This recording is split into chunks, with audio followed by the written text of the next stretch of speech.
오늘 함께 나눌 설교 본문 말씀 디도서 2장 14절 말씀 같이 한번 찾아서 읽어보도록 하겠습니다. 디도서 2장 14절 다 같이 시작. 그가 우리를 대신하여 자신을 주심은 모든 불법에서 우리를 성량하시고 우리를 깨끗하게 선한 열심히 하는 자기 분명히 되게 하려 하십니다. 아멘. 네, 오늘도 함께 예배드릴 수 있도록 하나님께서 인도해 주신 것들도 감사합니다. 자, 우리 지난주 설교 기억납니까? 지난주에는 세상을 이기는 능력이라는 제목으로 함께 말씀을 나눴어요. 그리스도인은 예수님을 참 믿는 사람은 다 세상을 이길 수 있는 능력을 이미 가지고 있다라는 사실들을 함께 나누었고, 특별히 세상의 실상을 분명히 볼 수 있고 알 수 있다라는 거야. 이 세상에 대해서 바르게 알 수 있기 때문에 세상을 이길 수 있다라는 거지. 또 두 번째로는 이 세상이 전에 보이던 대로, 예수님을 믿기 전에 보이던 대로 보이는 것이 아니라 세상이 달라 보이기 때문에 또 세상을 이길 수 있는 그런 사람이 된다라는 사실들을 함께 나눴습니다. 그래서 그리스도인은 세상에 살았지만 구원받기 전에는 세상 사람들과 똑같이 세상으로 돌아가서 사는 사람이 아니라 세상에 살지만 오히려 세상에서 또 이기고 승리하는 그런 믿음의 삶을 살게 된다, 이런 사실들을 함께 나누었는데, 자, 오늘의 제목은 선한 일을 위한 부르심이라고 하는 그런 제목입니다. 그리스도인은 구원받은 사람은 선한 일을 위해서 부름받은 사람이다 라는 거예요. 특별히 우리가 구원받은 목적에 대해서 오늘은 특별히 설명을 하게 될 것인데, 구원받은 목적은 하나님이 우리의 죄를 용서하고 천국 가게 하기 위한 것입니다. 맞습니까? 그러나 단순히 죄를 용서하고 천국 가는 것에 그 목표가 있는 것은 아니라는 거예요. 그것이 전부가 아니라는 거지. 우리는 구원받은 사람으로서 우리가 죄사함 받았다, 구원받았다, 이것을 기뻐하고 즐거워하는 수준에서 머물지 않고 한 발짝 더 나아가서 우리는 하나님께서 우리를 왜 구원하셨는가, 또 왜 의롭게 하셨고 죄 문제를 해결하셨는가를 생각해 본다면 우리는 거룩한 삶을 살고 하나님의 백성으로서 백성다운 삶을 살게 하기 위해서 우리를 구원하셨다라는 거예요. 오늘 본문에도 선한 일을 하는 자기 백성이 되게 하려 했다, 이렇게 말씀을 하고 있죠. 우리가 학교에서 교육을 받고 있는데, 교육학에서도 보면 요즘 많이 나오는 말 중에 평생교육이다, 이런 얘기가 있잖아요. 그치?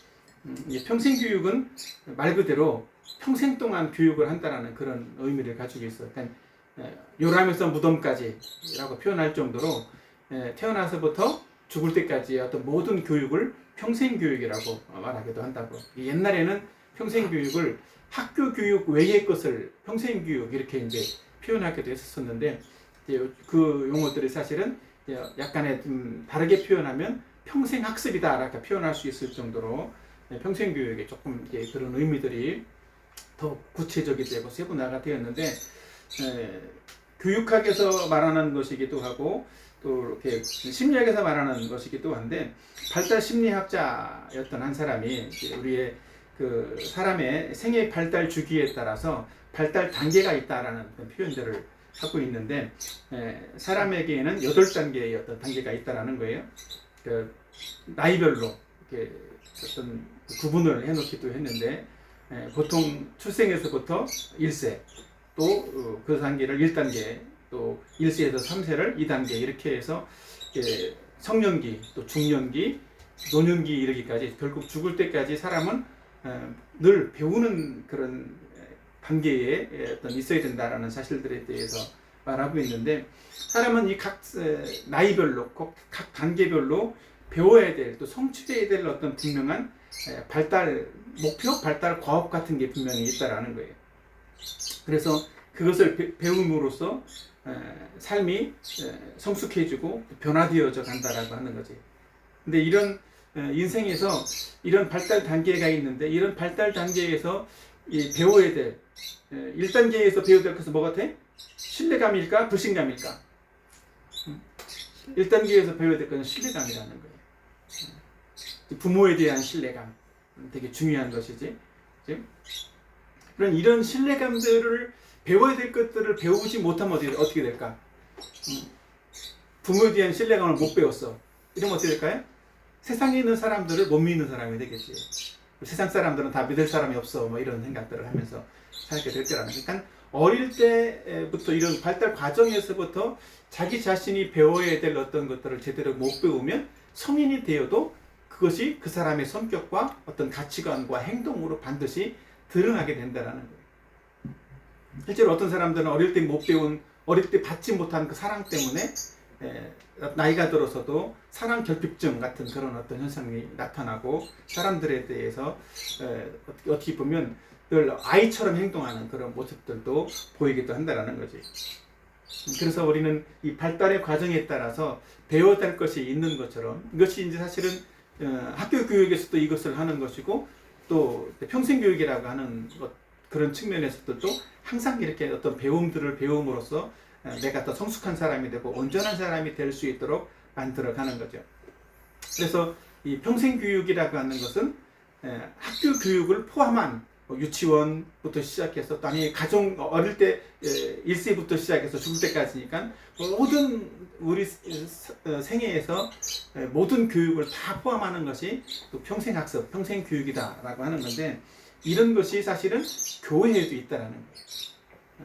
교회에도 뭐가 있냐면 교회에서는 예수님을 믿고 난 이후에부터 거듭난 이후에부터 어떤 시작되는 교육이 있죠, 그죠? 그래서 우리가 천국 가는 날까지 우리는 다 교육을 받고 신앙 교육을 받고 천국 갈 때까지 영적으로 성숙하고 자라나가고 온전하게 돼야 돼. 근데 그것과 더불어서 조금 이제 일반 세상 교육에서 할 수 없는 어떤 영역이 뭐가 있냐면 기독교 교육에서는 예수님을 믿기 전에도 어떤 교육이 있어. 물론 세상에서도 태아 교육 이라는 것도 있단 말이야. 태어나기 이전에도 태중에 있는 아이에게 어떤 교육을 한다 이래서 뭐 좋은 말도 하고 좋은 음악도 듣고 이러는데 이거는 이제 그때는 아이가 되도록 어떤 것들을 다 인식하고 알아듣지는 못하지만 특별히 기독교 교육에서는 성경에서는 그런 예수님을 믿기 전에도 복음을 들을 수 있고 성경 공부를 할 수가 있고 이래서 그걸 인격적으로 내가 이해하고 받아들일 수 있는 어떤 것들이 가능해진다면 내가 예수님을 인격적으로 영접하고 믿는 어떤 계기가 반드시 온다라는 거예요. 그래서 그런 어떤 과정을 통해서 예수님을 바르게 믿어야만 그때부터 영적인 성숙이 일어나게 된다는 거지. 그러니까 예수님을 믿기 전에도 교육이 있어야 되고 예수님을 믿은 다음에도 교육이 일어난 거예요. 근데 실질적인 성숙은 언제부터 일어나? 예수님을 믿고 거듭나야만 그런 성숙이 시작이 되어진다는 거지. 온전하게 되는 것이 바로 그렇게 되는 거예요. 그래서 성숙한 사람으로 가려면 그리스도인은 하나님의 뜻이 무엇인지를 바르게 알아야 된다고. 그래서 하나님의 뜻을 바르게 알고 하나님의 그 선하신 뜻을 따라서 살아갈 수 있는 그런 사람이 되게 돼. 로마서 12장 2절을 보면 너희는 이 세대를 본받지 말고 오직 마음을 새롭게 함으로 변화를 받아 하나님의 선하시고 기뻐하시고 온전하신 뜻이 무엇인지 분별하도록 하라 이런 말씀이 있어요. 실은 이 기독교 교육의 핵심은 바로 이런 거라고. 구원받았다라면 이 세상에서 살던 그 마음이 아니라 새로운 마음으로 새롭게 된 마음을 가지고 하나님의 뜻을 분별하면서 살아야 된다는 거예요. 하나님 뜻이 뭐라고? 하나님의 뜻은 선하신 거라는 거예요.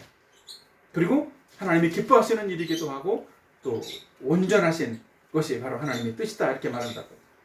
그러면 이 하나님의 뜻과 반대가 되는 건 뭘까요? 선한 것이 아닌 거겠지. 악한 거라고. 하나님이 선한 분이라면 하나님의 뜻과 반대가 되는 것은 악한 거를 말하는 거예요. 그것을 오늘 본문 디도서에서는 그거를 불법이라고 표현을 하고 있어요. 불법, 악한 것, 죄. 선과 반대되는 것은 불법이고 죄라는 거예요. 그래서 하나님에 속한 것이 선이라면 하나님께 속하지 않은 것이 불법이고 죄다. 그래서 우리가 구원받은 사람이라면 이렇게 그 불법적인 또 죄 가운데 거하는 삶이 아니라 선한 삶을 살아갈 수 있는 것이 바로 구원이고 그것이 하나님의 우리를 향한 구원하신 선하신 뜻이고 목적이다라는 사실들을 오늘 본문은 말씀하고 있다고. 자, 그렇다면 우리는 어떤 삶이 과연 이 선한 일로 우리를 부르신 일에 합당한 삶인가 라는 것들을 같이 한번 살펴보려고 하는 겁니다. 선한 일을 위한 부름에 합당한 삶은 첫 번째로 뭐냐면 하나님을 사랑하는 마음을 가지는 거라는 거예요. 하나님을 사랑하는 것. 특별히 하나님을 사랑하는 마음은 무엇과 연결되어져 있냐면 반대로 말하면 죄를 미워하는 마음과 연결되어져 있어요. 하나님 사랑하는 마음을 가진 사람은 죄를 미워하는 마음을 가진 사람이라는 거예요. 바꿔 말하면 구원받은 사람은 모든 죄와 불법과 죄에서 구원받은 사람은 어떤 사람이야? 죄를 미워하고 하나님을 사랑하는 마음을 갖는 사람이라는 것이지. 우리는 예수님께서 우리의 모든 불법, 우리의 모든 죄들을 다 해결해 주셨기 때문에 더 이상 죄 없는 사람이 된 거예요. 우리는 죄가 없어요. 마치 세상에서도 죄를 지으면 어떻게 돼? 그 죄 때문에 죄값을 치르게 되죠. 그죠? 벌금을 낸다든지 아니면 교도소에 가기도 한다란 말이에요. 감옥에 가는 거지. 그래서 그 죄값을 다 갚아야만 출소를 할 수 있는 거예요. 근데 뭐 특별한 일이 아니면 출소하기가 어렵잖아요, 그지? 중간에 출소하면 탈옥이 되는 거니까. 근데 저기가 자기의 어떤 그 죄값을 치르는 기간이 다 종료되기 전에도 특별하게 나올 수 있는 일이 있어. 어떤 일이냐면 특별 사면이 있다고. 물론 뭐 들어간 지 얼마 안 된 사람을 특별 사면하는 경우는 거의 없어요. 출소일이 얼마 남지 않은 사람을 조금 몇 개월이라도 빨리 내보내기 위해서 이제 특별 사면을 해주는 경우들이 있는데, 그래서 우리가 잘 아는 어떤 뭐 3.1절 특사, 뭐 광복절 특사, 뭐 이런 어떤 그런 얘기들을 뉴스에서도 듣게 되는데, 그런 일들을 통해서 특별 사면을 해주는 경우는 그렇게 한다는 거지. 이런 것처럼 죄의 사면을 받았든지 죄값을 다 치르든지 해야만 나올 수 있는 거예요. 근데 이렇게 이제 죄값을 다 치렀다든지 특별 사면을 내서 나와 출소가 되어 나왔다. 그러면 그런 사람은 어떻게 돼? 내가 이제 나도 교도소에서 나왔으니까 이제는 죄가 하나도 없어졌으니까 열심히 죄를 지면 살아야 되겠다. 그래서 다시 교도소에 들어가야 되겠다. 그런 마음을 갖는 사람이 있을까 없을까? 그런 마음을 갖는 사람은 없는 거예요. 오히려 이제 죄값이 다 없어졌고 죄가 없어졌으니까 새롭게 살아야지. 그런 마음을 갖게 된다. 실질적으로 교도소에서 하는 일들을 보면 교정교육이라고 하는 게 있어. 교도교육이라고 표현하기도 하는데, 교정교육은 뭐냐면 범죄자의 심성을 순화하고 재범을 하지 않도록, 그래서 선량한 시민으로 다시 사회에 복귀해서 살아갈 수 있도록 만들어주는 그 교육 과정을 이렇게 교정교육이라고 표현을 한다고. 그래서 이 교정교육을 통해서 무엇을 바꿔줄까? 먼저 마음을 바꿔주는 거야. 내가 다시는 이런 죄를 짓지 않아야지. 이런 마음을 갖도록 만들어준단 말이에요. 사람들이 이렇게 교정교육을 하는 그 일 중에 일을 하는 목사님이 있잖아요. 교도소 사역하는 안산 임마누엘 교회 목사님. 근데 그 얘기도 들어보면 이렇게 처음에 교도소에 들어가 있는 사람들의 거의 대부분들은 도대체 내가 무슨 죄를 지었냐고 하는 그런 어떤 변명을 먼저 한다라는 거예요. 정당화를 한다라는 거지. 남들도 다 죄를 짓는데 내가 재수 없이 걸려가지고 교도소에 왔다. 이런 생각들을 한다라는 거예요. 그러니까 자기가 무슨 죄를 지었는지 자기 자신의 죄에 대해서 인정을 하지 않으려고 한다는 거죠. 근데 이제 교도소에 살면서 또 이제 나름의 또 생각도 하고 또 교정 교육도 받고 이러면서 뭔가 그 마음이 조금씩 바뀌어져 나가는 거예요. 그래서 내가 잘못했구나. 그래서 내가 죄를 지었고 내가 그래서 이 죄값 때문에 지금 교도소에 들어와 있는 것이다. 이런 생각들을 하게 된다는 것이죠. 그런 것처럼 구원받은 사람은, 죄 문제를 해결받은 사람은 어떻게 해야 돼? 내가 얼마나 큰 죄인이었는데 내가 예수님 때문에 내 죄가 해결받았구나. 이런 사실들에 대해서 생각하는 사람이라는 거예요. 그래서 자기 자신이 죄인서 구원받았기 때문에 내가 더 이상 죄를 짓는, 죄를 사랑하는 사람이 아니라 오히려 하나님을 사랑하는 사람으로 새로운 삶을 살아야 되겠구나라는 그런 마음을 가지게 된다는 거죠. 사실은 우리가 이미 예수님 때문에 십자가에서 우리의 죄값을 다 해결해 주셨기 때문에 우리는 이미 거룩한 사람이 되었어. 의로운 사람이 되었다고. 마치 죄값을 다 갚고 치르고 출소한 사람처럼 되었다는 거예요. 그렇기 때문에 우리는 그리스도인들은 죄와 상관없는 또 새로운 삶을 살아야만 한다는 거지. 그것이 하나님이 기뻐하시는 거룩한 삶이고 의로운 삶이고 선한 삶이라는 거예요. 근데 그런 선한 삶을 살려면 마음에서부터 그런 선한 삶을 살고 싶은 그런 마음이 있어야 된다는 거죠. 그 선한 삶을 살고 싶은 그 마음은 어디에서 와? 하나님을 사랑하는 마음에서 온다는 거예요. 그것은 선을 사랑하는 마음이라고도 볼 수도 있는 거예요. 반대로 그것은 죄를 미워하는 마음이다 라고 말할 수 있다는 거죠. 어제 뉴스에도 보니까 요즘 청소년들 사이에서 도박이 심각한 문제로 자리 잡고 있다 그런 얘기들을 하는데, 그래서 요즘 도박을 하지 말자 이런 캠페인들이 방송에서도 많이 나오는데, 도박을 해서 집 한 채를 잃었다. 어떻게 했어? 그런 사람은 어떤 마음을 가져야 될까? 내가 열심히 도박을 해가지고 잃은 집 한 채를 따야지. 그런 마음을 가지면 될까 안 될까? 그런 마음을 가지면 안 된다라는 거야. 도박은 절대로 하지 말아야지. 이런 마음을 가져야 된다라는 것이지. 왜 그런 마음을 가져야 돼? 자기가 다시 도박을 해서 내가 그동안 잃은 것을 다 따겠다라고 생각을 한다면 그것이 가능할까 불가능할까? 그것이 불가능하다라는 거예요. 원천적으로 불가능해. 사람이 죄를 이길 수 있어 없어? 이길 수 없잖아. 그런 것처럼 똑같은 거야. 도박은 죄인데 그 사람은 그 죄를 그 도박을 이길 수 있는 능력이 없다고. 왜냐하면 원래 도박을 하는 사람들은 옛날엔 타짜라고 했는데 지금도 있겠지, 그지? 타짜들은 속임수로 도박을 하기 때문에 일반인들은 절대로 그 타짜를 이길 수가 없는 거예요. 손기술이 대단하고. 근데 요즘은 타짜들하고 직접 하지 않고 그런 타짜들이 만들어낸 뭘 가지고 왜? 프로그램을 가지고 한단 말이야. 인터넷으로. 그러니까 인터넷에 있는 도박 프로그램들은 어때? 우리가 이길 수가 있어 없어? 절대로 이길 수가 없도록 만들어 놓은 게 그 프로그램이라고. 이미 우리가 지도록 프로그램화 된 거야. 그러니까 도박을 하면 할수록 절대로 딸 수가 없다라는 거지. 처음에는 따는 것처럼 이렇게 잔돈 조금은 딸 수 있도록 또 되기도 해. 그래야 계속 도박을 하니까. 처음부터 계속 잃으면 도박을 안 할 거 아니야. 근데 뭔가 좀 처음에는 따게 된단 말이야. 근데 그 한두 번 조금 딴 것 때문에 그 맛 때문에 자꾸 하다 보면 전재산을 다 날리는 사람이 되어진다는 거죠.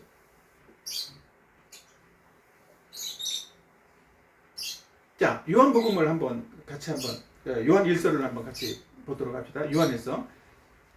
다 같이 요한일서 5장 3절을 한번 다 같이 봅시다. 시작.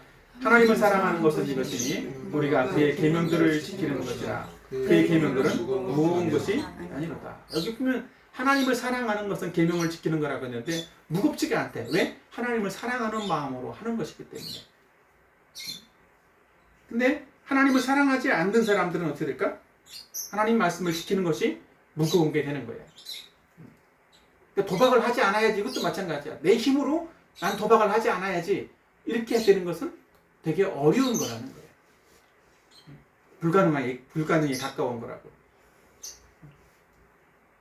근데 내가 왜 돈을 잃었는가? 라고 하는 이유부터 시작해서 그것이 왜 죄인지를 깨닫고 그것이 내가 왜 이길 수 없는 것인지를 안다라면 다시 거기로 돌아가지 않으려는 그런 마음을 갖게 되는 것처럼 하나님의 은혜를 받으면 역시 마찬가지로 죄를 이기고 죄로 돌아가지 않으려는 그런 마음을 생긴다는 것이죠.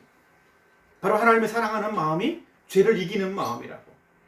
그러니까 어떤 도박이나 죄에 대해서 거기서 헤어나지 못한다면 어떻게 해야 돼? 하나님을 사랑하는 마음을 달라고 기도해야 되는 거예요.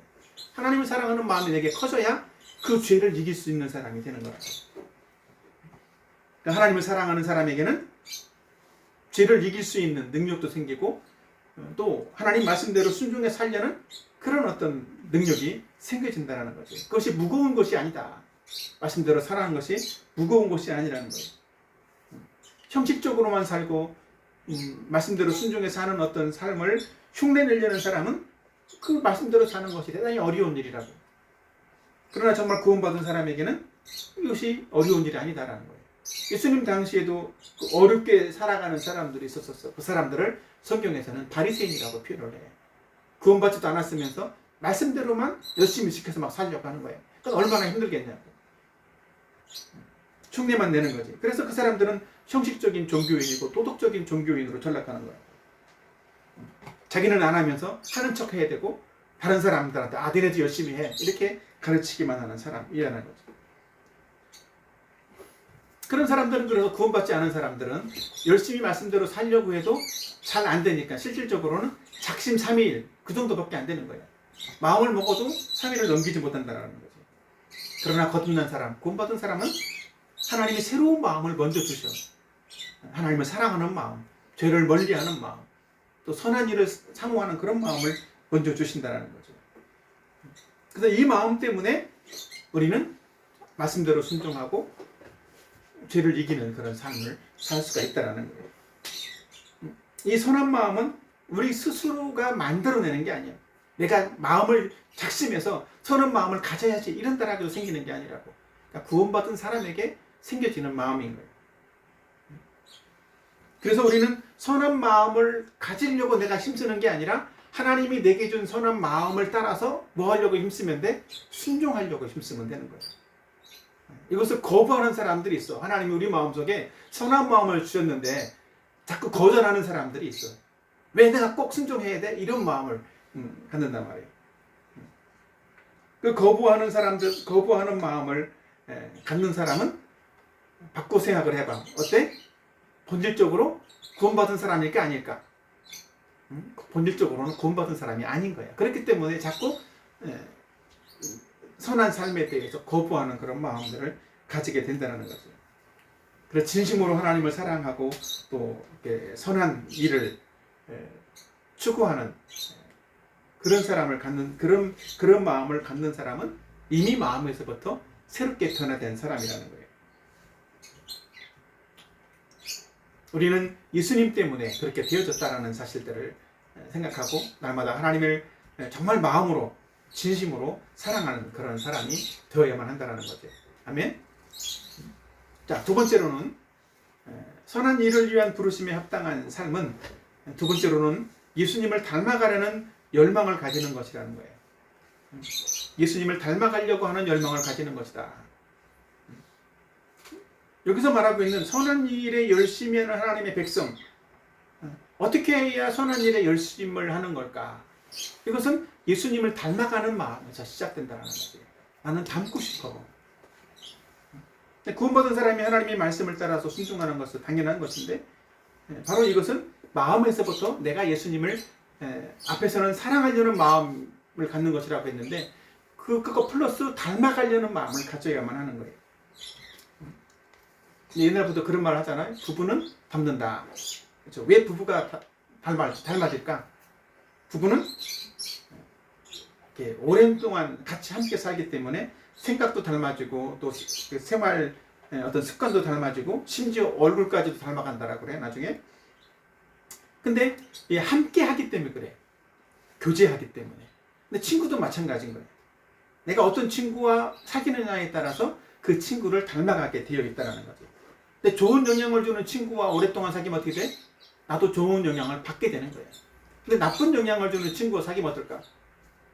나도 나쁜 영향을 받는 그런 사람이 되는 거죠. 그러니까 우리는 누구와 사귈 것인가, 누구와 교제할 것인가라고 하는 것은 대단히 중요한 거겠죠. 특별히 그래서 신앙생활을 하는 사람들은 친구도 잘 사귀어야 되는 거예요. 좋은 영향을 받는 그런 사람. 물론 나도 그런 영향을 주는 사람이 되어야 되겠지. 뿐만 아니라 결혼을 할 때도 어떤 사람을 사귀어야 돼? 신앙생활을 하는 사람을 사귀어야 되는 거예요. 예수 믿는 사람은 예수 믿는 사람을 사귀어야 돼. 아무리 외모가 이쁘고 멋있을지라도 그 사람이 예수님을 안 믿는 사람이라면 그 사람과 사귀면 같은 생각을 할 수가 없고 닮아갈 수가 없어. 닮아가면 어떻게 닮아가? 내가 그 사람의 잘못된 것들을, 주의 습관과 모습들을 내가 닮아가는 사람이 되는 거예요. 내가 선한 영향력을 받지 못한다고.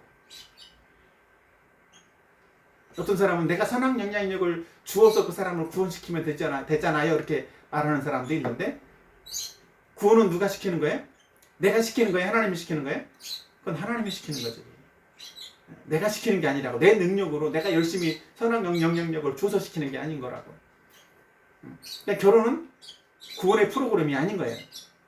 구원은 하나님이 시키는 것이고 나는 구원받은 사람과 결혼을 해서 오히려 그 믿음의 어떤 삶을 더 발전시키고 성숙한 삶을 살아갈 수 있도록 서로 좋은 영향력을 주면서 날마다 발전해 나가는 게 결혼 생활이라고. 마찬가지로 신앙생활도 비슷한 거예요. 신앙생활은 누구와 정말 함께하는 삶을 살아야 되는 거예요. 예수님을 닮아가려는 그런 삶을 살려면 누구와 함께하는 삶을 살아야 될까? 예수님과 함께하는 삶을 살아야 되겠지. 자, 마태복음 19장 16절 17절 있는 내용인데 같이 한번 읽어보도록 합시다. 시작. 어떤 사람이 주께 와서 이르되 선생님이여 내가 무슨 선한 일을 하여야 영생을 얻으리이까? 예수께서 이르시되 어찌하여 선한 일을 내게 묻느냐? 선한 일은 오직 한 분이시니라. 내가 생명에 들어가려면 계명대로 지키라. 선한 분은 누구라고 그랬어? 예수님이 말씀한 것은 한 분. 이거 누굴까? 하나님밖에 없다라고 말씀을 한 거예요. 그러니까 우리가 선한 일을 하는 그런 사람이 되려면 결국 하나님의 거룩한 선한 일을 하는 친백성이 되기 위해서 우리는 하나님을 닮아가는 사람이 되어야 되는 것처럼 우리는 예수님을 닮아가는 그런 사람이 되어야 된다는 거지. 예수님과 날마다 사귀는 사람이 되어야 돼. 그래야 예수님을 닮아갈 수가 있다고. 우리가 아까 얘기했던 것처럼 경건의 시간 왜 해야 돼? 경건의 훈련을 왜 해야 돼? 그것은 그것 자체가 하나님과 예수님과 우리가 교제하는 시간이라고. 사귀는 거라고. 그 사귐을 통해서 우리는 점점 예수님을 또 하나님을 닮아가는 사람이 되어진다는 거죠. 그래서 한 구절의 말씀이라도 아침 경건의 시간을 하면서 한 구절의 말씀이라도 내가 묵상하고 그 말씀대로 단 한 가지라도 하루 동안 순종해 살아나가려고 내 행동도 바꾸고 내 생각도 바꾸려고 하는 그런 어떤 시도들을 자꾸 해나가다 보면 점점 예수님을 또 하나님을 닮아가는 사람이 되어진다라고 하는 거죠. 그러면 하루에 1mm씩이라도 닮아갈 수 있는 그런 사람이 되는 거예요. 하나님이 우리의 죄값을 다 갚아주시고 또 우리를 구원하신 이유는 특별히 예수님과 교제하는 그런 사람이 되게 하기 위해서 우리를 불렀다라고 성경은 표현하기도 한다고. 예수님은 특별히 십자가에서 우리의 모든 죄들을 담당하신 분이에요. 우리의 죄들을 해결하기 위해서 하나님과 막혀있던 죄의 담을 허신 분이 예수님이라고. 그래서 우리가 하나님과 우리하고 화평한 관계, 또 교제할 수 있는, 친밀하게 될 수 있는 그런 그 가능성을 열어준, 그런 길을 열어준 분이기도 한 거라고. 우리는 원래 죄 때문에 하나님과 원수되어진 그런 사람인데 하나님과 화목한 관계가 맺어질 수 있는 그런 사람이 되도록 만들어주셨다라는 거예요. 자, 베드로전서 3장 18절을 보면 그리스도께서도 단번에 죄를 위하여 죽으사 의인으로서 불의한 자를 대신하였으니 이는 우리를 하나님 앞으로 인도하려 하심이라. 예수님 때문에 예수님이 죽으심으로 우리는 하나님 앞으로 인도함 받게 되었다라는 거죠. 예수님의 단번에 죽음으로 말미암아서 우리는 하나님과 친한 화목하게 되는 그런 사람이 되었다라는 거죠. 그래서 고린도전서 1장 9절에서 보면 너희를 불러 그의 아들 예수 그리스도 우리 주와 더불어 교제하게 하시는 하나님이라고 말씀하겠죠. 그러니까 하나님이 예수님을 통해서 우리를 구원하신 목적은 뭐라고? 예수님과 더불어서 우리가 교제하게 하기 위한 거라는 거예요. 그럼 우리는 예수님과의 교제를 통해서 뭐 해야 돼? 예수님을 점점 닮아갈 수 있는 그런 사람이 되는 거예요. 그런 열망을 내가 예수님과 교제를 통해서 예수님을 닮아가야지, 그런 열망을 가져야 된다는 거예요. 그리스도인들은. 그래서 그리스도인들의 삶은 늘 이런 열망을 가지고 살아가는 삶인 거예요. 예수님을 닮아가려는 열망. 어떻게 하면 예수님처럼 살 수 있을까? 그래서 모든 행동을 할 때 내 생각 속에 이것은 예수님이라면 이런 행동을 할까? 예수님이라면 이런 생각을 할까? 이런 것들을 한 번씩은 생각을 해보는 거예요. 나는 이런 행동을 하고 싶은데 과연 지금 예수님이라면 내가 하고 싶은 이 행동을 하실까? 결국은 그렇게 되면 뭘 얻게 되는 거예요? 내가 어떤 행동을 해야 되고 어떤 삶을 살아야 할지를 답을 얻게 되는 거예요. 그것이 묵상이고 그것이 이어지면 적용이 되는 거라고. 그 답을 얻었으면 그렇게 적용하면 되는 거지. 요한복음 17장 3절에도 보면 그런 말씀이 있어요. 영생은 곧 유일하신 하나님과 그의 보내신 자 예수 그리스도를 아는 것이니라. 하나님을 알고 예수님을 아는 것은 뭐예요? 그것이 영생이라고. 근데 그 영생, 그것은 바꿔 말하면 하나님을 아는 거라고 했는데, 아는 것은 무엇을 통해서 알게 돼? 교제를 통해서 알게 되는 거예요. 사귐을 통해서 알게 된다고. 그러니까 사귀지 않고 교제하지 않으면 알 수가 없는 거예요. 여기서 안다라는 건 경험적인 알미란 말이에요. 어떤 관계를 통해서 알아가는 거예요. 그것이 영생이라고 말을 하고 있는데, 결국은 영생은 어떻게 보면 예수님을 아는 것이라면 그것이 예수님과 교제하는 것이 영생을 즐기는 삶이다라고 말할 수가 있는 거죠. 영생을 누리는 삶, 신앙생활은 결국 영생을 누리는 삶인데, 그것은 교제하는 삶이라고. 이 땅에서 하나님과 신앙생활하면서 하나님과 교제하는 삶을 사는 거예요. 그러면 어때? 그 삶이 영원히 이어지면 우리가 천국 가서는 하나님과 영원토록 교제하는 사람이 되는 거예요. 영원히 하나님과 교제하는 그 삶을 지금 우리는 신앙생활을 하면서 연습해가는 거예요. 조금씩 배워가는 거라고. 그래서 하나님을 닮아가서 성화, 더 나아가서 영화의 수준에 이르러야 하나님 나라에 가는 거예요. 하나님 나라에 가는 거는 영화의 수준으로 가는 거라고. 물론 영화가 되었으니까 가는 것은 아닌 거예요, 절대로. 그러나 하나님 나라에 간다는 것은 영화의 과정을 거친 거예요. 그래서 우리는 하나님 나라에 가기 전까지 계속 성화의 과정을 밟아가야 되는 거예요. 그 성화의 과정이 예수님을 닮아가는 과정인 거라고. 그래서 우리는 그리스도인으로서 예수님을 믿는 사람이라면 이렇게 하나님을 알고 또 닮아가기 위해서 힘쓰는 그런 열망을 가져야 되는데, 그 열망은 어디에서 온다? 예수님을 사랑하는, 하나님을 사랑하는 그런 마음에서 온다라고 하는 거지. 그래서 오늘 두 가지 말씀을 드렸어요. 하나님을 사랑하는 그런 사람이 되어야 된다. 그리고 하나님을 사랑하는 사람만 말씀에 순종할 수 있다. 그리고 그 예수님을 닮아가려는 마음을 가져야 된다. 닮아가려면 무엇을 해야 된다? 예수님과 깊은 교제, 사귐을 날마다 이어가야 된다. 오늘 이 두 가지를 생각하면서 우리 자신도 이제 이런, 아직 내가 구원받지 않은 사람이라면 나도 예수님의 사랑을 받아들이자, 예수님을 믿자, 그러면 되는 거예요. 그리고 이미 예수님을 믿은 사람이라면 예수님을 사랑하고 하나님을 사랑하고 더 교제를 깊게 해서 이런 그 예수님을 닮아가는 그런 생애를 살고 거룩하고 선한 삶을 사는 하나님의 백성으로 살아가자, 그렇게 생각하면 되는 거라고. 오늘 또 이런 고백과 이런 믿음으로 저와 여러분 모두가 하나님이 기뻐하는 하나님의 자녀가 되고 또 하나님의 선한 그런 백성으로 살아가는 그런 새해가 되기를 예수님 이름으로 축복합니다. 아멘.